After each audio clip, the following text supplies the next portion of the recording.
ನಮಸ್ಕಾರ. ನಾನು ಸಮಾಜ ಕಾರ್ಯ ಸ್ನಾತಕೋತ್ತರ 1995 ಇಸ್ವಿಯಲ್ಲಿ ಮಾಡಿದಾಗ ಕೆಲವೊಂದು ಸಹಪಾಠಿಗಳು ನಮ್ಮಲ್ಲಿ ಕನ್ನಡದಲ್ಲಿ ಬರೀಬೇಕು ಅಂತ ಕನ್ನಡದಲ್ಲಿ ಬರೆದ್ರು. ಆದ್ರೆ ಆ ಒಂದು ದಿನದಲ್ಲಿ ಕನ್ನಡದಲ್ಲಿ ಪುಸ್ತಕಗಳು ಇರಲಿಲ್ಲ. ಸೊ ತುಂಬಾ ಕಷ್ಟಪಟ್ಟರು. ನೋಟ್ಸ್ ಒಂದು ವರ್ಷದಿಂದ ಇನ್ನೊಂದು ವರ್ಷಕ್ಕೆ ನೋಟ್ಸ್ ಹೋಗ್ತಾ ಇತ್ತು. ಸೊ ಅದು ಒಂದು ದಶಕಗಳ ಕಾಲ ಈ ನೋಟ್ಸ್ ಒಂದು ವರ್ಷದಿಂದ ಒಂದು ವರ್ಷಕ್ಕೆ ಹೋಗಿ ಅದನ್ನ ಓದಿ ಅವರು ಪರೀಕ್ಷೆಗಳನ್ನ ತಗೊಳ್ತಾ ಇದ್ರು. ಸೊ ಈಗ ಒಂದು 25 ವರ್ಷದ ನಂತರ ನಾವು ತಿರುಗಿ ನೋಡಿದಾಗ ಸಾಕಷ್ಟು ಕನ್ನಡದಲ್ಲಿ ಪುಸ್ತಕಗಳು ಬಂದಿದೆ ಸಮಾಜ ಕಾರ್ಯದಲ್ಲಿ. ಆದರೂ ಇನ್ನೂ ಕೊರತೆ ಹೆಚ್ಚಾಗಿದೆ. ಯಾಕೆ ಈ ಮಾತು ನಾನು ಹೇಳ್ತೀನಿ ಅಂತ ಹೇಳಿದ್ರೆ, ನಾವು ಸಮಾಜ ಕಾರ್ಯ ಅನ್ನೋ ಒಂದು ನೋಬಲ್ ಪ್ರೊಫೆಷನ್ ಅಂತ ಹೇಳ್ತೀವಿ. ಈ ಒಂದು ನೋಬಲ್ ಪ್ರೊಫೆಷನ್ ನಾವು ತಂದಿದ್ದು ಹೊರದೇಶದಿಂದ ತಂದಿರೋ. ಈಗೂ ಸಹ ನಾವು ಹೊರದೇಶದ ಪುಸ್ತಕಗಳ ಮೇಲೆ ಆಧಾರವಾಗಿದೆ. ನಮ್ಮದೇ ಆದ ಒಂದು ಪುಸ್ತಕಗಳು ನಮ್ಮಲ್ಲಿ ಹೆಚ್ಚು ಕೊರತೆ ಇದೆ. ಇದು ಕನ್ನಡದಲ್ಲೇ ಅಲ್ಲ, ಆಂಗ್ಲ ಭಾಷೆಯಲ್ಲೂ ಕೂಡ ಈ ಕೊರತೆ ನಾವು ಹೆಚ್ಚಾಗಿ ಕಾಣ್ತಾ ಇದ್ದೀವಿ. ಸಾಕಷ್ಟು ನಾವು ಸಮಾಜ ಕಾರ್ಯದ ಮಾಡೆಲ್ಸ್ ಅಂತ ಹೇಳ್ತೀವಿ, ಅಥವಾ ಒಂದು ಇಂಟರ್ವೆನ್ಷನ್ ಪ್ರೋಗ್ರಾಮ್ಸ್ ಅಂತ ಏನಂತ ಕರಿತೀವೋ, ಈ ಒಂದು ಕಾರ್ಯಕ್ರಮಗಳೆಲ್ಲ ಮಾಡಿರುವಂತಹದ್ದು ಹೊರದೇಶದಲ್ಲಿ ಮಾಡ್ತಿರುವಂತದ್ದು.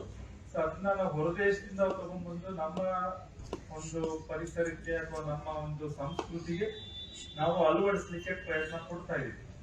ಸೊ ಕೆಲವು ಟೈಮ್ ಇದು ಒಳ್ಳೇದು ಆಗ್ತಾ ಇದೆ, ಕೆಲವು ಟೈಮ್ ಇನ್ನೂ ಚೆನ್ನಾಗಿ ಮಾಡ್ಬೋದಿತ್ತು. ನಮ್ಮ ಸಂಸ್ಕೃತಿಗೆ ಸಂಬಂಧಪಟ್ಟಂಗೆ ನಾವು ಯಾವ್ದಾದ್ರು ಒಂದು ಮಾಡೆಲ್ಸ್ ಆಗ್ಲಿ, ಇಂಟರ್ವೆನ್ಷನ್ ಪ್ರೋಗ್ರಾಮ್ಸ್ ಆಗ್ಲಿ, ಸೊ ಅಂತದನ್ನ ನಾವು ಒಂದು ಡೆವಲಪ್ ಮಾಡಿದ್ರೆ ಸೊ ಆ ಒಂದು ಕಾರ್ಯಕ್ರಮಗಳು ಹೆಚ್ಚಾಗಿ ನಮ್ಮ ಸಂಸ್ಕೃತಿಗೆ ಅಥವಾ ನಮ್ಮ ಜನಕ್ಕೆ ಸೇರುವಂತದ್ದಾಗಿದೆ.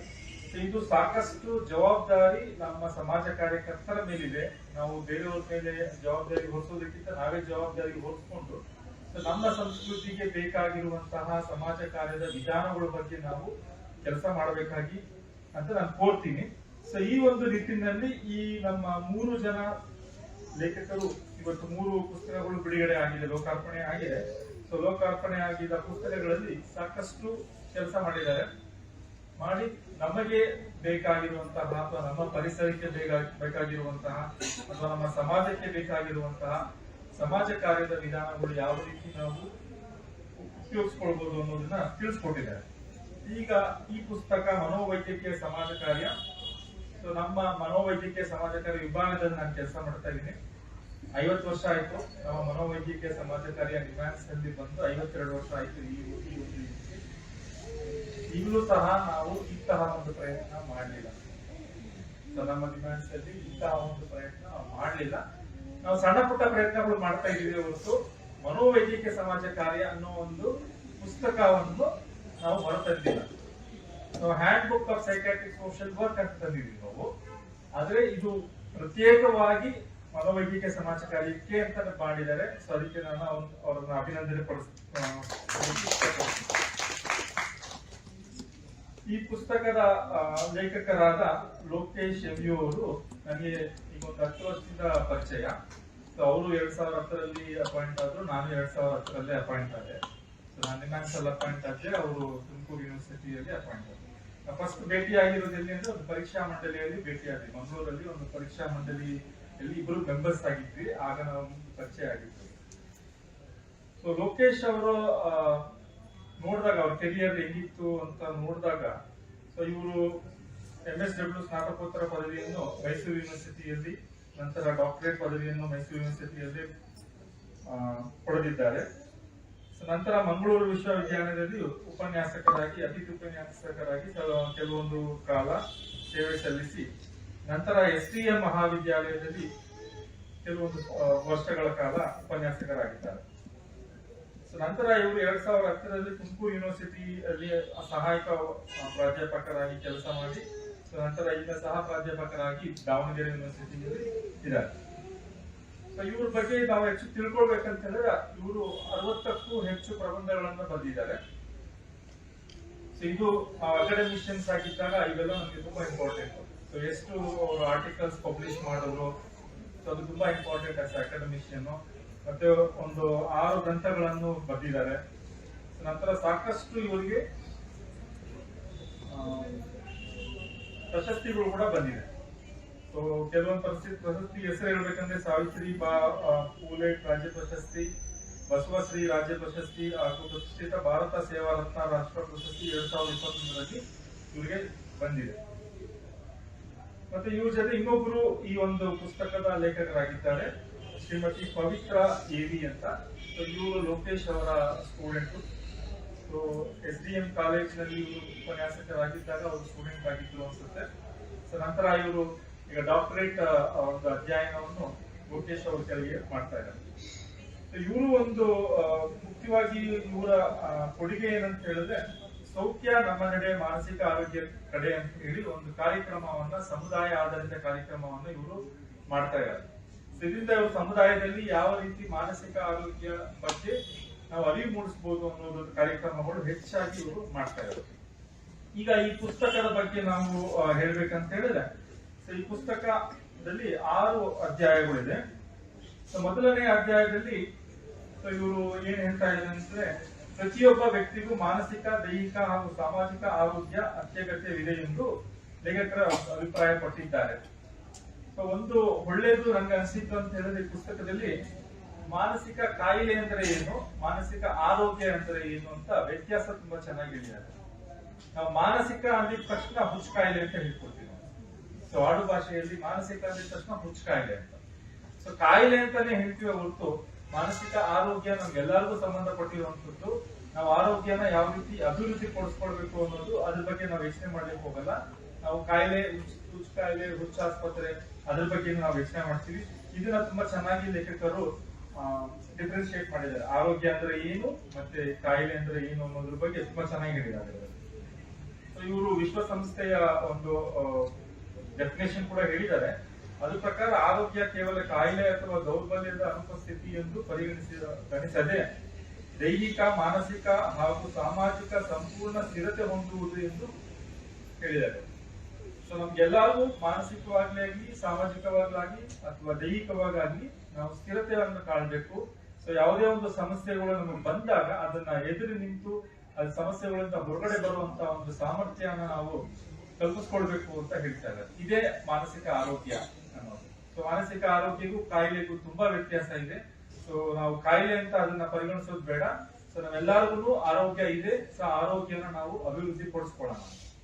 ಸೊ ಇನ್ನೊಂದು ಮಾತು ತುಂಬಾ ಚೆನ್ನಾಗಿ ಸ್ಪಷ್ಟವಾಗಿ ಹೇಳಿದ್ದಾರೆ. ಇಲ್ಲಿ ಆರೋಗ್ಯ ಅಂತ ಹೇಳಿದ್ರೆ ಬರೀ ಕಾಯಿಲೆ ಅಂತಲ್ಲ. ಸಾಮಾನ್ಯ ನಾವು ಆರೋಗ್ಯ ಅಂದಿದ ತಕ್ಷಣ ನಾನು ಕಾಯಿಲೆ ಇದ್ರೆ ನಾನು ಆರೋಗ್ಯವಂತ ಅಲ್ಲ ಅಂತ ಅನ್ಕೊಂಡ್ಬಿಡ್ತೀವಿ. ಈಗ ಡಯಾಬಿಟಿಸ್ ಆಗ್ಲಿ, ಸಕ್ಕರೆ ಕಾಯಿಲೆ ಅಥವಾ BP ಇದು ಕಾಮನ್ ಆಗ್ಬಿಟ್ಟಿದೆ ಇಂಡಿಯಾದಲ್ಲಿ, ತುಂಬಾ ಜನಕ್ಕೆ ಇದೆ. ಸೊ ಆ ಕಾಯಿಲೆ ಬಂತು ಅಂತ ಹೇಳಿದ ತಕ್ಷಣ ಅವರು ಅನಾರೋಗ್ಯವಂತರು ಅಂತಲ್ಲ. ಸೊ ಅವರು ಕೂಡ ಆರೋಗ್ಯವಂತರೇ. ಕಾಯಿಲೆಗಳು ಇದ್ರೂ ಕೂಡ ಕಾಯಿಲೆನ ಯಾವ ರೀತಿ ನಾವು ಕಂಟ್ರೋಲ್ ಮಾಡಬಹುದು ಅಥವಾ ಯಾವ ರೀತಿ ನಾವು ನಮ್ಮ ಮುಂದಿನ ಕೆಲಸಗಳು ಅಥವಾ ನಮ್ಮ ಕೆಲಸ ಕಾರ್ಯಗಳು, ನಮ್ಮ ಜವಾಬ್ದಾರಿಗಳನ್ನ ಯಾವ ರೀತಿ ನಿಭಾಯಿಸ್ಕೊಂಡು ಹೋಗ್ಬೋದು ಅನ್ನೋದು ಆರೋಗ್ಯಕ್ಕೆ ಸಂಬಂಧಪಟ್ಟಿರೋದು ಅಂತ ಲೇಖಕರು ತುಂಬಾ ಚೆನ್ನಾಗಿ ಹೇಳಿದ್ದಾರೆ.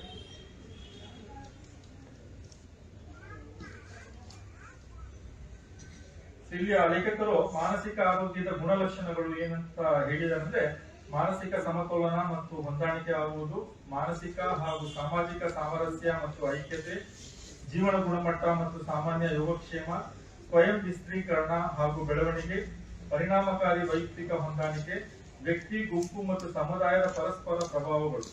ಇವೆಲ್ಲ ಮಾನಸಿಕ ಆರೋಗ್ಯ ಅಂತ ಹೇಳಿದರೆ, ಯಾವುದೇ ಒಂದು ಅಂಶದಲ್ಲಿ ಕಾಯಿಲೆ ಅನ್ನೋದನ್ನ ತಂದಿಲ್ಲ ಇವರು. ಎಲ್ಲ ಇದು ನಮ್ಗೆ ಬೇಕಾಗಿರುವಂತದ್ದು. ನಾವು ಸಮಾಜದಲ್ಲಿ ನಾವು ಒಂದು ಒಳ್ಳೆ ಜೀವನ ಮಾಡ್ಬೇಕಂತ ಹೇಳಿದ್ರೆ ಇವೆಲ್ಲ ಕೌಶಲ್ಯಗಳು ನಮ್ಗೆ ಬೇಕಾಗಿದೆ. ಈ ಎಲ್ಲ ಕೌಶಲ್ಯಗಳು ನಮ್ಮಲ್ಲಿ ಇದೆ.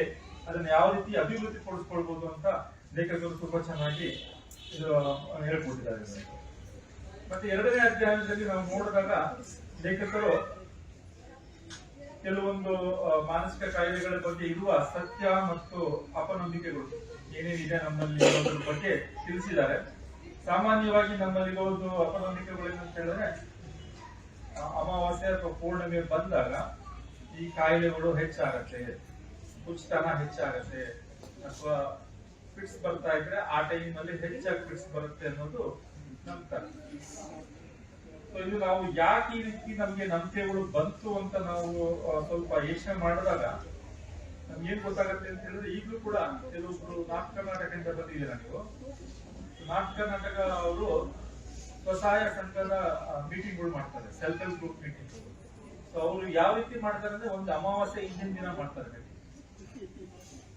ಈ ಕ್ಯಾಲೆಂಡರ್ ಅನ್ನೋದು ನಮ್ಗೆ ಬ್ರಿಟಿಷ್ ಅವರು ತಂದು ಕೊಟ್ಟಿರುವಂತದ್ದು. ಈ ಒಂದು 100 ವರ್ಷದಿಂದ ನಮ್ಗೆ ಕ್ಯಾಲೆಂಡರ್ ಇದೆ.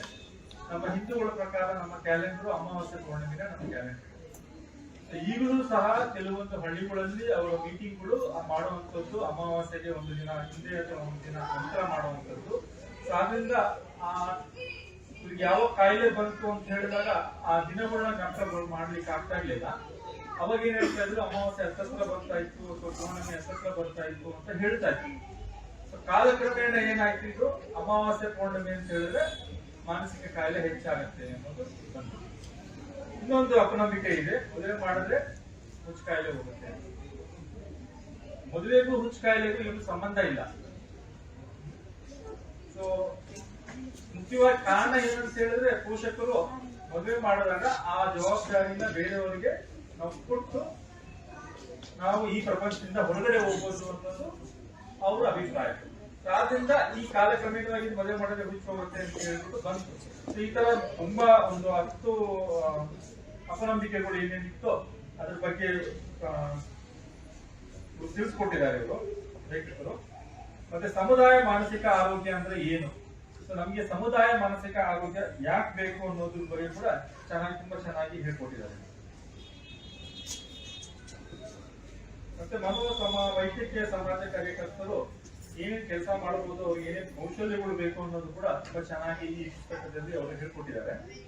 ಇಲ್ಲಿ ವೈದ್ಯಕೀಯ ಮೆಂಟಲ್ ಇಲ್ನೆಸ್, ಮಾನಸಿಕ ಕಾಯಿಲೆಗಳು ವಿಧಾನಗಳು ಯಾವ್ಯಾವ್ದು ಅಂತ ಕೂಡ ತಿಳಿಸ್ಕೊಟ್ಟಿದ್ದಾರೆ. ಇಲ್ಲಿ ಮುಖ್ಯವಾಗಿ ತೀವ್ರತರ ಮಾನಸಿಕ ಕಾಯಿಲೆ ಮತ್ತು ಅಲ್ಪ ಮಟ್ಟದ ಮಾನಸಿಕ ಕಾಯಿಲೆಗಳು. ಸೊ ತೀವ್ರತರ ಮಾನಸಿಕ ಕಾಯಿಲೆ ನಾವು ನಮ್ಮ ದೇಶದಲ್ಲಿ ಶೇಕಡ ನೋಡಿದ್ರೆ 1% ಅಷ್ಟಿದೆ. ಸೊ ಶೇಕಡ 1% ಜನಸಂಖ್ಯೆಯಲ್ಲಿ ಈ ಕಾಯಿಲೆಯನ್ನ ನಾವು ನೋಡಬಹುದು. ಈಗ ಶೇಕಡ 1% ಅಂತ ನೋಡಿದಾಗ ನಮ್ಮ ಒಂದು ಪಾಪ್ಯುಲೇಷನ್ ಲೆಕ್ಕ ಹಾಕಿದ್ರೆ 1,20,00,000 ಜನಕ್ಕೆ ತೀವ್ರತರ ಮಾನಸಿಕ ಕಾಯಿಲೆಗಳು ಇದೆ ನಮ್ಮ ದೇಶದಲ್ಲಿ. ಈಗ ಅಲ್ಪ ಮಟ್ಟದ ಮಾನಸಿಕ ಕಾಯಿಲೆ ಅಂತ ನೋಡಿದಾಗ ಅದು 5 to 15% ಅಂತ ಹೇಳ್ತಾರೆ. ಸಾಕಷ್ಟು ಅಧ್ಯಯನಗಳು ಮಾಡಿದ್ದಾರೆ. ನಿಮ್ಮ ಕೂಡ ಒಂದು ಅಧ್ಯಯನ ಮಾಡಿದ್ದಾರೆ. ಅಧ್ಯಯನ ಮಾಡಿರೋ ಪ್ರಕಾರ 5 ರಿಂದ 15% ಅಂತ ಹೇಳ್ತಾರೆ. ಇವಾಗ 5% ಅಂತ ಲೆಕ್ಕ ಹಾಕಿದ್ರು ಕೂಡ ನಮ್ಮಲ್ಲಿ 6 ಕೋಟಿ ಜನಕ್ಕೆ ಈ ಅಲ್ಪ ಮಟ್ಟದ ಮಾನಸಿಕ ಕಾಯಿಲೆಗಳಿದೆ. ಇದೊಂದು 6 ಕೋಟಿ, ಅದೊಂದು 1,20,00,000. 7,20,00,000 ಜನಕ್ಕೆ ಮಾನಸಿಕ ಕಾಯಿಲೆ ನಮ್ಮ ದೇಶದಲ್ಲಿ ಇದೆ. ಆದ್ರೆ ಇದರ ಸಂಪನ್ಮೂಲಗಳು ಏನಿದೆ ಇದಕ್ಕೆ ಅಂತ ನಾವು ನೋಡಿದಾಗ ನಮ್ಮಲ್ಲಿ 42 ಮೆಂಟಲ್ ಹಾಸ್ಪಿಟಲ್ಗಳಿದೆ. ಈ 42 ಮೆಂಟಲ್ ಹಾಸ್ಪಿಟಲ್ಗಳಲ್ಲಿ 36 ಮೆಂಟಲ್ ಹಾಸ್ಪಿಟಲ್ ಸ್ವಾತಂತ್ರ್ಯ ಪೂರ್ವ ಆಗಿರುವಂತದ್ದು. ಸ್ವಾತಂತ್ರ್ಯ ಬಂದ ಮೇಲೆ ನಾವು ಕಟ್ಟಿರುವಂತದ್ದು ಬರೀ 6 ಮಾನಸಿಕ ಆಸ್ಪತ್ರೆಗಳು ಮಾತ್ರ. ಮಿಕ್ಕಿದ್ದೆಲ್ಲ ನಮ್ಮ ಸ್ವತಂತ್ರ ಪೂರ್ವದಲ್ಲಿ ನಮ್ಮ ಬ್ರಿಟಿಷರ್ ಆ ಕಾಲದಲ್ಲಿ ಕಟ್ಟಿರುವಂತಹ ಆಸ್ಪತ್ರೆಗಳು ಹೆಚ್ಚಾಗಿ ನಮ್ಮಲ್ಲಿರುವಂತದ್ದು. ಈ 42 ಮಾನಸಿಕ ಆಸ್ಪತ್ರೆಗಳಲ್ಲಿ ಹಾಸಿಗೆ ಇರೋದೇನಂತೇಳಿ 20,000 ಅಷ್ಟು ಹಾಸಿಗೆ ಇದೆ. ಮತ್ತೆ ಈಗ ಪ್ರತಿಯೊಂದು ಜಿಲ್ಲಾ ಆಸ್ಪತ್ರೆಯಲ್ಲೂ ಕೆಲವೊಂದು 10 ಬೆಡ್ ಅಂತ ಕೊಟ್ಟಿದ್ದಾರೆ. ಅದು ಲೆಕ್ಕ ಹಾಕಿದಾಗ ಒಂದು 10,000 ಹಾಸಿಗೆಗಳಿದೆ. ಮೆಡಿಕಲ್ ಕಾಲೇಜು ಎಲ್ಲ ಲೆಕ್ಕ ಹಾಕಿದ್ರು ಕೂಡ ನಮ್ಮ ದೇಶದಲ್ಲಿ ಇರುವಂತದ್ದು 30,000 ಹಾಸಿಗೆ ಇದೆ. ಆದ್ರೆ ನಾವು ನೋಡ್ಬೇಕಾಗಿರುವಂತದ್ದು 7,20,00,000 ಜನ ಇದ್ದಾರೆ. ಇದ್ರಲ್ಲಿ ನಾನು ಬುದ್ಧಿಮಾನ್ಯತೆ ಬಿಟ್ಬಿಟ್ಟಿದ್ದೀನಿ. ಮತ್ತೆ ಆರ್ಗ್ಯಾನಿಕ್ ಮೆಂಟಲ್ ಡಿಸಾರ್ಡರ್ ಅಂತೀವಿ, ಅದು ಬಿಟ್ಬಿಟ್ಟಿದ್ದೀನಿ. ಇವೆಲ್ಲ ಲೆಕ್ಕ ಹಾಕಿದ್ರು ಕೂಡ ನಮ್ಗೊಂದು 10 ಕೋಟಿ ಜನ ಅಷ್ಟು ಮಾನಸಿಕ ಸಮಸ್ಯೆ ಇರುವಂತವರು ನಮ್ಮ ದೇಶದಲ್ಲಿ ಸಿಗ್ತಾರೆ. ಇವ್ರಿಗೆಲ್ಲ ನಮಗೆ ಸಂಪನ್ಮೂಲಗಳು ಇಲ್ವೇ ಇಲ್ಲ. ನಮ್ಮ ದೇಶದಲ್ಲಿ ಇರುವಂತದ್ದು 10,000 ಜನ ಇದ್ದಾರೆ. ಈ ಮಾನಸಿಕ ಅಸ್ವಸ್ಥರಿಗೆ ಚಿಕಿತ್ಸೆ ಕೊಡುವಂತವರು 10,000 ಜನ. ಅದರಲ್ಲಿ ಸಮಾಜ ಕಾರ್ಯಕರ್ತರು ಎಷ್ಟಿದ್ದಾರೆ ಅಂತ ನೋಡಿದಾಗ ಮನೋವೈದ್ಯಕೀಯ ಸಮಾಜ ಕಾರ್ಯರು 1,000 ಜನ ಇದ್ದಾರೆ. ಇಲ್ಲಿ ಮನೋವೈದ್ಯಕೀಯ ಸಮಾಜಕ್ಕೆ ಎಲ್ಲ MSWs ಮನೋವೈದ್ಯಕೀಯ ಸಮಾಜ ಕಾರ್ಯಕರ್ತರ ಆಗ್ಬೋದಾ ಅನ್ನೋ ಒಂದು ಪ್ರಶ್ನೆ ಬಂದಾಗ ನಾನು ಇಲ್ಲ ಅಂತ ಹೇಳ್ತೀನಿ. ಯಾಕೆ ಅಂತ ಹೇಳಿದ್ರೆ ನಮ್ಮ ಒಂದು ಕಾನೂನಿನ ಪ್ರಕಾರ ಮನೋವೈದ್ಯಕೀಯ ಸಮಾಜ ಕಾರ್ಯ ಅಂದಾಗ ಸ್ನಾತಕೋತ್ತರ ಪದವಿ ಇರಬೇಕು, ನಂತರ 2 ವರ್ಷ MPhil ಡಿಗ್ರಿ ಮಾಡಿರುವಂತವರೇ ಮನೋವೈದ್ಯಕೀಯ ಸಮಾಜ ಕಾರ್ಯಕರ್ತರು ಅಂತ ಕಾನೂನು ಹೇಳ್ತಾ ಇದೆ. ಸೊ ಅದ್ರ ಪ್ರಕಾರ ನಾವು ನೋಡಿದಾಗ ನಮ್ಮಲ್ಲಿ ಇರೋದು 1000 ಜನ ಅಷ್ಟೇ ದೇಶದಲ್ಲಿ. ನಾವು 1000 ಜನ ಒಂದು ರಿಸೋರ್ಸಸ್ ನ ಇಟ್ಕೊಂಡು ನಾವು 7 ಕೋಟಿ ಅಥವಾ 10 ಕೋಟಿ ಜನ ನಮ್ಮ ಮುಂದೆ ಇದ್ದಾಗ ಕೆಲಸ ಕಾರ್ಯಗಳು ಮಾಡೋದು ತುಂಬಾ ಕಷ್ಟ ಆಗಿದೆ. ಆದ್ರಿಂದ ನಾವು ಸಮುದಾಯದಲ್ಲಿ ಈ ಕಾರ್ಯಕ್ರಮವನ್ನ ಯಾವ ರೀತಿ ತಗೊಂಡು ಹೋಗ್ಬೇಕು ಅನ್ನೋದನ್ನ ತುಂಬಾ ಚೆನ್ನಾಗಿ ಲೇಖಕರು ಹೇಳ್ಕೊಟ್ಟಿದ್ದಾರೆ. ಮತ್ತು ಮನೋವೈದ್ಯಕೀಯ ಸಮಾಜ ಕಾರ್ಯ ಬರೀ ಆಸ್ಪತ್ರೆಗಳಲ್ಲಿ ಮಾತ್ರ ಮಾಡೋದಲ್ಲ, ನಾವು ಸಮುದಾಯದಲ್ಲೂ ಕೂಡ ಇದನ್ನ ನಾವು ಕಾರ್ಯರೂಪಕ್ಕೆ ತರಬಹುದು. ನಾವು HIV ಏಡ್ಸ್ ಅಥವಾ ಅಂತ ಒಂದು ಸಂಸ್ಥೆಗಳು ಕೂಡ ಮನೋವೈದ್ಯಕೀಯ ಸಮಾಜ ಕಾರ್ಯವನ್ನು ತರಬಹುದು, ಅಥವಾ ಶಿಕ್ಷಣ ಮಟ್ಟದಲ್ಲಿ ಕೂಡ ವೈದ್ಯಕೀಯ ಸಮಾಜ ಕಾರ್ಯವನ್ನ ನಾವು ತರಬಹುದು ಅಂತ ನಾನಾ ರೀತಿಯಲ್ಲಿ ಯಾವ ರೀತಿ ನಾವು ಕೆಲಸ ಮಾಡಬಹುದು ಅಂತ ಲೇಖಕರು ತುಂಬಾ ಚೆನ್ನಾಗಿ ನಮ್ಗೆ ಪರಿಚಯ ಮಾಡ್ಕೊಟ್ಟಿದ್ದಾರೆ. ಸೊ ಈ ಪುಸ್ತಕ ಇನ್ನೊಂದು ಅಧ್ಯಾಯ ಬರಬೇಕು. ಭಾಗ 1 ಆಗಿದೆ, ಭಾಗ 2. ಸೊ ಲೇಖಕರನ್ನ ಮತ್ತೆ ನಾನು ರಿಕ್ವೆಸ್ಟ್ ಮಾಡ್ತೀನಿ, ಭಾಗ 2 ಬರಿಬೇಕು ನೀವು. ಸೊ ಭಾಗ 2ರಲ್ಲಿ ನೀವು ಹೆಚ್ಚಾಗಿ ಈಗ ಬಂದಿರುವಂತಹ ಹೊಸ ಕಾನೂನುಗಳ ಬಗ್ಗೆ ಬರೀಬೇಕಾಗತ್ತೆ. ಸೊ ನೀವು 1987 ಕಾನೂನು ಹಾಕಿದ್ದೀರಾ, ಆಗ ಇನ್ನೊಂದು ಹೊಸ ಕಾನೂನು ಬಂದಿದೆ 2017ರಲ್ಲಿ. ಸೊ ಅದನ್ನು ಸ್ವಲ್ಪ ಅಪ್ಡೇಟ್ ಮಾಡ್ಬೇಕಾಗತ್ತೆ. ಮತ್ತೆ social work as A therapeutic profession ಅಂತ ನಾವು ಕಲ್ತಿದ್ದೀವಿ, ಅದೀಗ ರೂಢಿಯಲ್ಲಿ ಇಲ್ಲ. ಸೋಷಿಯಲ್ ವರ್ಕ್ ತುಂಬಾ ವೆಲ್ಫೇರ್ ಇದರಲ್ಲಿ ಹೋಗ್ತಾ ಇರೋದು, ಥೆರಪ್ಯೂಟಿಕ್ ಪ್ರೊಫೆಷನ್ ಅನ್ನೋದನ್ನ ಎಲ್ಲೋ ನಾವು ಮರೆತಿದ್ದೀವಿ. ಸೊ ಅದನ್ನು ನೀವು ಹೆಚ್ಚಾಗಿ ಗಮನ ಕೊಟ್ಟು 2ನೇ ಭಾಗದಲ್ಲಿ ನೀವು ತಂದ್ರೆ ಇದು ಹುಡುಗರಿಗೆ ಅಥವಾ ಓದಿಗರಿಗೆ ತುಂಬಾ ಉಪಯೋಗವಾಗುತ್ತೆ. ಸೊ ಇಷ್ಟು ಹೇಳಿ ನನ್ನ ಮಾತುಗಳನ್ನ ಇಲ್ಲಿ ನಾನು ನಿಲ್ಲಿಸ್ತೀನಿ. ಸೊ ಎಲ್ಲ 3 ಜನ ಲೇಖಕರಿಗೂ ಅಭಿನಂದನೆಯನ್ನು ಸಲ್ಲಿಸ್ತೀನಿ. ಸೊ ಇಂತಹ ಕೆಲಸಗಳು ಸಾಕಷ್ಟು ಮಾಡಬೇಕು. ಸೊ ನೀವು ಮಾಡೋದ್ರಿಂದ ಬೇರೆಯವ್ರಿಗೂ ಪ್ರೋತ್ಸಾಹ ಆಗುತ್ತೆ, ಬೇರೆಯವರು ಕೂಡ ಮುಂದೆ ಬಂದು ಇಂತಹ ಒಂದು ಪುಸ್ತಕಗಳನ್ನ ಬರೀತಾರೆ. ಸೊ ಇದರಿಂದಾನೇ ನಮ್ಮ ದೇಶದಲ್ಲಿ ನಾವು ಇಂಡಿಜಿನಸ್ ಲಿಟರೇಚರ್ ಅಂತ ಏನ್ ಕರಿತೀವೋ ಅದನ್ನ ಡೆವಲಪ್ ಮಾಡ್ಲಿಕ್ಕಾಗುತ್ತೆ. ಸೊ ನಾನು ನಿಮ್ಮೆಲ್ಲರನ್ನೂ ಕೇಳ್ಕೊಳ್ತೀನಿ, so give more importance to literature development. Thank you all for giving me this opportunity. So Ramesh ಮತ್ತು ನಿವೃತ್ತ ಪಬ್ಲಿಕೇಶನ್ ಅವ್ರಿಗೂ ಧನ್ಯವಾದಗಳನ್ನು ತಿಳಿಸುತ್ತಾ ನನ್ನ 2 ಮಾತುಗಳನ್ನು ಇಲ್ಲೇ ನಿಲ್ಲಿಸ್ತೇನೆ. ಧನ್ಯವಾದ.